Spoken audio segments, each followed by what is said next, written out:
안녕하세요, 친구들. 즐거운 국어 시간입니다. 오늘은 256쪽부터 269쪽까지 8단원을 끝내려고 합니다.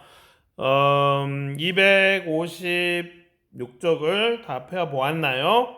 제목이 무엇인가요? 아는 지식을 활용해 글 읽기입니다. 아는 지식을 활용해 글 읽기. 여러분이 8단원에서 두 가지를 배웁니다. 하나는 선생님 지금 책을 넘기고 있어요. 하나는 낱말이 어떻게 만들어져 있는지, 낱말을 만드는 방법, 단위어와 복합어가 있었죠.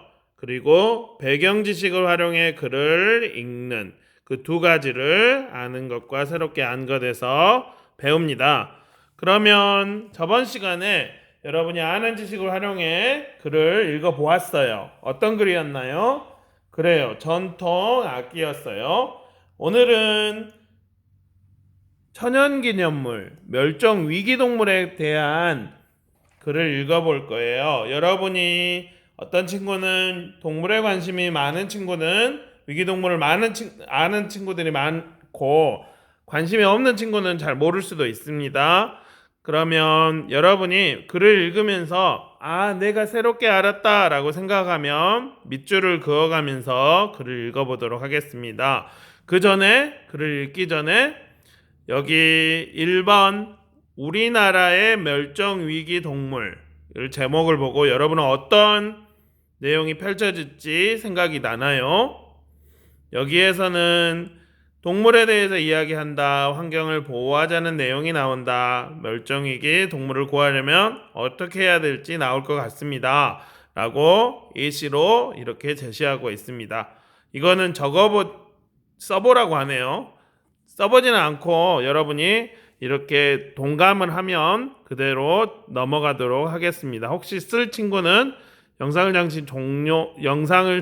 잠시 중지하고 멈추고 쓰면 됩니다. 2번으로 가도록 하겠습니다. 자신이 아는 멸종위기 동물을 친구들과 이야기해 봅시다. 지금 원격 수업으로 이야기를 못하니까 여기에 학생들은 어떻게 이야기하는지 같이 보겠습니다.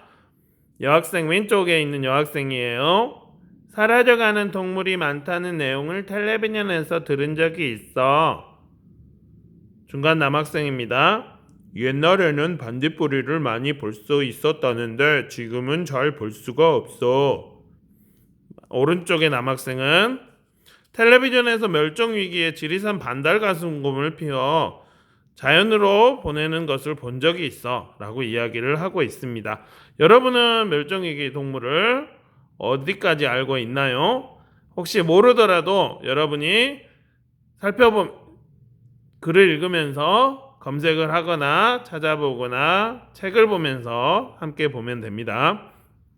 그럼 지금부터 영상을 중지하고 여러분이 교과서 257쪽부터 몇 쪽까지인가요? 261쪽까지 257쪽부터 256쪽까지 읽어보도록 합니다.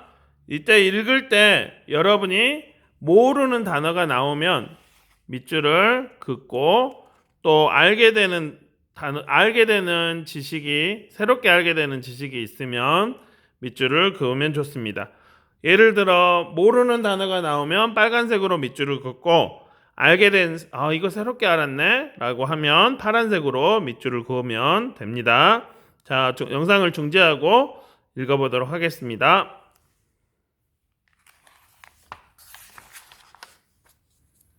예, 잘 읽어보았나요? 혹시 읽어봤다고 그냥 넘어간 친구 있나요? 이 다음 거 하려면 여러분이 읽어봐야지 이 다음 내용을 공부할 수 있어요. 혹시 지금 안 읽었으면 다시 중지하고 읽어보도록 합니다. 예, 이제 잘 읽어보았나요? 그러면 여기 같이 문제를 풀어보도록 하겠습니다. 질문을 여기에 이 지금 교육 과정에서는 질문을 꼭 이렇게 만들라고 해요. 만들라고 하니까 만들어 보겠습니다. 답이 한 가지인 질문. 기대종의 뜻이 뭔가요? 그리고 그 기대종을 설명한 기대종이 잘 보존되어 있다는 것은 무엇은 뜻인가요? 이렇게 만들 수 있고 여러분이 원하는 질문으로도 만들 수 있습니다. 4급수에는 무엇이 살 수 있나요? 2급수에는 무엇이 살 수 있나요? 그 지역의 환경이 얼마나 깨끗한지 측정할 수 있는 종은 무슨 종인가요? 그런 식으로 답이 한 가지인 질문을 만들 수 있습니다. 답이 여러 가지 질문입니다. 멸종위기 동물을 보호하려면 어떻게 해야 할까요? 글쓴이가 이 글을 쓴 까닭은 무엇일까요? 또 여러 가지 4급수에는 어떤 동물이 있을까요? 우리나라의 대표적인 기대종은 무엇인가요? 그렇게 여러 가지 질문을 여러분이 원하는 것을 한 개씩 적으면 됩니다. 다음은 5번입니다. 여기 보면은 우리가 봤던 낱말의 짜임을 공부할 수 있겠죠. 반달가슴곰은 반달가슴 더하기 곰이 합쳐졌죠. 그래서 가슴에 반달무늬가 있는 곰이라는 뜻입니다. 다음 집신벌레는 집과 신 그리고 벌레를 합한 낱말이죠. 그래서 집신처럼 생긴 벌레겠구나 라고 우리가 알 수 있어요. 실지렁이는 어떤가요? 실과 지렁이를 합해 만든 낱말입니다. 실처럼 가느다란 지렁이겠구나 라고 우리가 알 수 있습니다.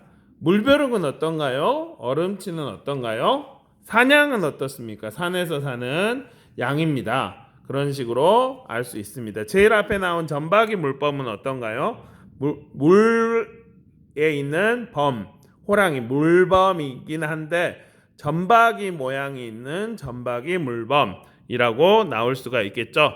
다음을 보도록 하겠습니다. 여러분이 책을 읽을 때 6번입니다. 책을 읽을 때 멸종위기를 떠올려서 밑줄을 그으면서 파란색을 그으면서 글을 읽어보았습니다. 여러분이 새롭게 알거나 자세히 안 점을 여기서 두 가지만 적어보도록 합니다. 이렇게 여러분이 아는 지식을 떠올리며 글을 읽으면 어떤 점이 좋을까요? 글을 더 잘 이해하며 읽을 수가 있습니다. 또 기존에 여러분이 아는 내용과 비교하며 글을 읽을 수도 있고 더 깊이 이해할 수 있겠죠. 여러분이 글을 읽을 때 내가 기존에 알았던 내용을 생각하면서 글을 읽도록 합니다. 그리고 정 모르는 말이 나오면 그것을 중간중간에 검색을 통하거나 백과사전을 국어사전을 통해서 찾아보면서 글을 읽는 활동을 하도록 합니다. 다음은 이를 실천하는 264쪽으로 넘어가도록 하겠습니다.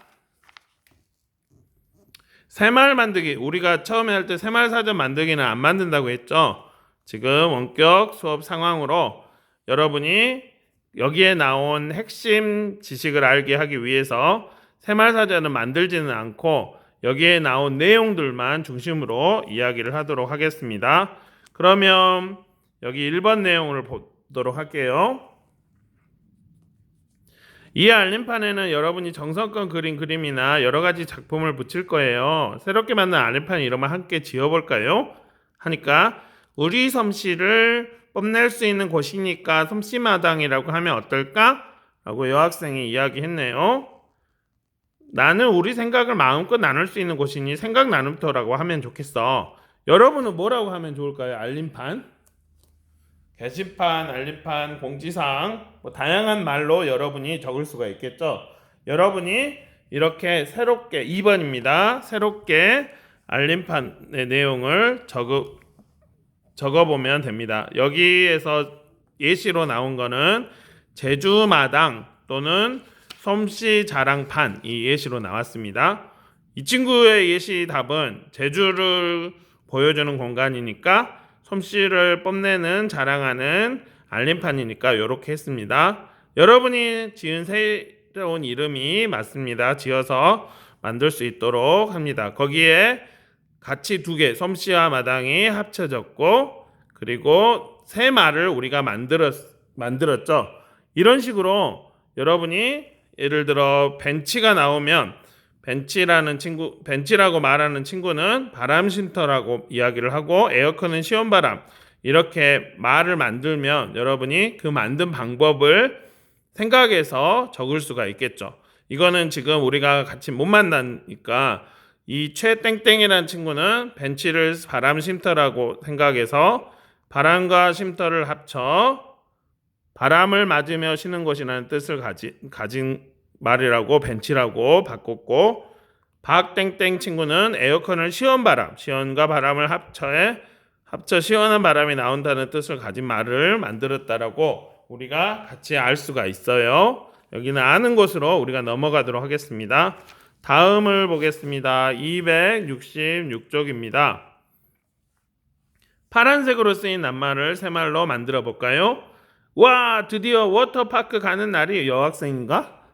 와, 드디어 워터파크 가는 날이에요. 누나, 시원하게 물놀이도 하고 재미있게 놀이기구도 타자. 그래, 난 물놀이 할 때 쓰려고 튜브도 꼼꼼히 챙겼어. 제가 내비게이션에 갈 곳을 누를게요. 고맙구나. 내비게이션이 쉽고 빠르게 길을 안내해주는 도우미 노릇을 하니 정말 편리하구나. 여기에 나온 다양한 영어식 표현이 있어요. 영어식 표현을 어떻게 바꿀 수 있을까요? 여러분의 생각을 먼저 적어보도록 하겠습니다. 선생님 너무 빠른가요? 빠르면 여러분이 유튜브 설정을 느리게도 할 수 있죠. 아니면 중지를 했다가 시작했다가 그렇게 진행하면 됩니다. 워터파크는 여러분이 뭐라고 만들었나요? 여기 물놀이 세상이라고 나왔는데 여러분이 원하는 걸 만들면 됩니다. 튜브는 뭐라고 할까요? 큰 도나츠? 물도나츠? 내비게이션은 뭐라고 할까요? 똑똑이? 여기 교과서에서는 뭐라고 말하는지 살펴보도록 하겠습니다. 튜브는 바람주머니, 물놀이 바람도구, 내비게이션은 길도우미, 길박사라고 이야기를 합니다. 이런 식으로 여러분들이 친구가 만든 말과 자신이 만든 말을 이렇게 비교할 수도 있어요. 예를 들어 옆자리 친구는 짝꿍을 가르칠 수도 있고 햇빛 가림막은 커튼을 바꿀 수도 있어요. 스피커는 어떻게 바꾼가요? 소리샘으로 바꿀 수 있고 차에서 그 카시트 있죠. 애기들 카시트 그거를 안전의자로 바꿀 수 있고 전자쪽지창 쪽지 컴퓨터 메모 알림이 메신저를 소식 알림이라고 할 수도 있습니다. 이런 예시가 있고요. 그러면 그 옆에 267쪽 크레파스는 어떻게 바꿀 수가 있을까요? 먼저 예시를 봅시다. 주스가 어떻게 나왔나요? 과일즙으로 나왔죠. 주스가 과일즙으로 나왔고 그 다음에 만든 방법은 과일 더하기 즙 해서 과일에서 즙을 내어 마시기 때문에 과일즙이라고 나왔습니다. 그러면 크레파스는 우리가 어떻게 이야기할 수가 있을까요? 여러분이 생각하는 것을 적을 수 있도록 합니다. 다 적어 보았나요? 부침 9번 샘말 사전 만들기는 활용하지 않겠습니다. 여기 교과서에서는 예시는 색깔 막대. 색깔 더하기 막대. 여러 색이 있는 막대 모양의 도구이기 때문에 색깔 막대라고 나왔는데 여러분이 한 게 더 독창적이기 때문에 여러분께 한 게 맞습니다. 다음으로 넘어가도록 하겠습니다. 268쪽입니다. 우리가 여기 부침 10에 있는 새말 무슨 놀인가는 하지 않겠습니다. 다음으로 정리 269쪽 8단원을 정리하는 내용으로 넘어가도록 하겠습니다. 낱말의 짜임을 생각하며 글을 읽고 파란색으로 쓰인 낱말을 뜻을 짐작해 봅시다. 같이 읽어볼까요?